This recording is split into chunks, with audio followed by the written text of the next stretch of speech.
आज से 100 साल पहले दुनिया में एक ऐसी तबाही आई जिसने पूरी इंसानी जिंदगी को लगभग मिटा दिया। कहीं से अचानक मोस्टर जो देखने में इंसान जैसे थे जाहिर हुए, जिन्हें टाइटन कहा जाता था। ये खौफनाक टाइटन इंसानों को बेदर्दी से खा जाते थे और कोई भी उनके सामने ठहर नहीं सकता था। उनका जिस्म किसी भी जख्म से फौरन तौर पर ठीक हो जाता था। ये किसी और जानदार को नहीं खाते थे, सिर्फ और सिर्फ इंसान ही उनकी खुराक थे। ये एक ऐसा अजाब था जिसकी न कोई वजह समझ आती थी और न कोई हल नजर आता था। जो लोग इस कयामत से बच गए उन्होंने अपनी जिंदगी गुजारने के लिए एक बेहद महंगा लेकिन जरूरी फैसला किया। 3 बहुत बड़ी, बहुत मोटी और बहुत ऊंची दीवारें तामीर की। यह दीवारें एक दूसरे के अंदर थीं, यानी एक दायरे के अंदर दूसरा दायरा और दूसरे के अंदर तीसरा। इन दीवारों की ऊंचाई इतनी थी कि कोई भी टाइटन उनके ऊपर से झांक नहीं सकता था। इन दीवारों के अंदर इंसानियत ने एक नई जिंदगी का आगाज किया। आहिस्ता आहिस्ता घर बने, बस्तियां आबाद हुई और लोगों ने इन दीवारों को अपनी हिफाजत का जरिया समझ लिया। लेकिन 100 साल गुजर जाने के बाद इस सुकून की भी अपनी कीमत थी। जो लोग सबसे बाहरी दीवार के करीब रहते थे वह गरीब और मेहनतकश तबके से ताल्लुक रखते थे।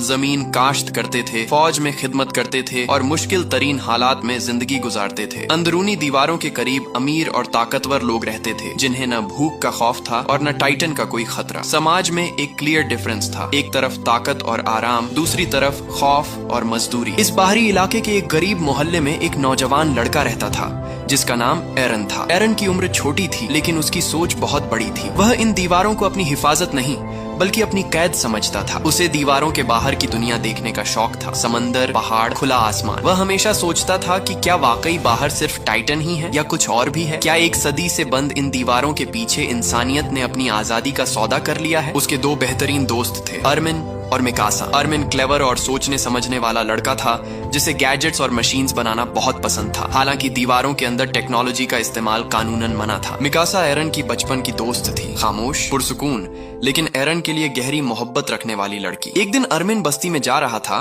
कि एक छोटे बच्चे से टकराव हो गया और उसका बनाया हुआ एक खास इंस्ट्रूमेंट टूट गया। अरमिन ने बच्चे से वादा किया कि वह उसे जल्द ठीक करेगा। फिर वह मिकासा के साथ मिला और दोनों एरन को ढूंढने निकले। एरन अपनी एक और जॉब गंवा चुका था और वह शहर के एक पुराने हिस्से में एक ओल्ड मिसाइल के ऊपर बैठा हुआ था। यह मिसाइल पुराने जमाने का था, शायद उसी वक्त का जब इंसानों के पास बड़ी बड़ी मशीनें और जंगी हथियार थे। अरमिन को यह जगह खतरनाक लगी, लेकिन एरन ने हंसते हुए कहा कि अगर यह काम भी करता होता तो उसने इस पूरी जगह को उड़ा दिया होता। इतनी इस जगह से नफरत थी उसे। मिकासा ने एरन को डांटा कि वह बार बार जॉब्स क्यों गंवाता रहता है, लेकिन एरन ने एक गहरा सवाल पूछा, क्या तुम वाकई इस जिंदगी से खुश हो? क्या तुम वाकई यही चाहते हो? क्या यही है जो हमने सोचा था? अरमिन ने माना कि वह और चीजें बनाना चाहता है, मशीनें, डिफरेंट इंस्ट्रूमेंट्स,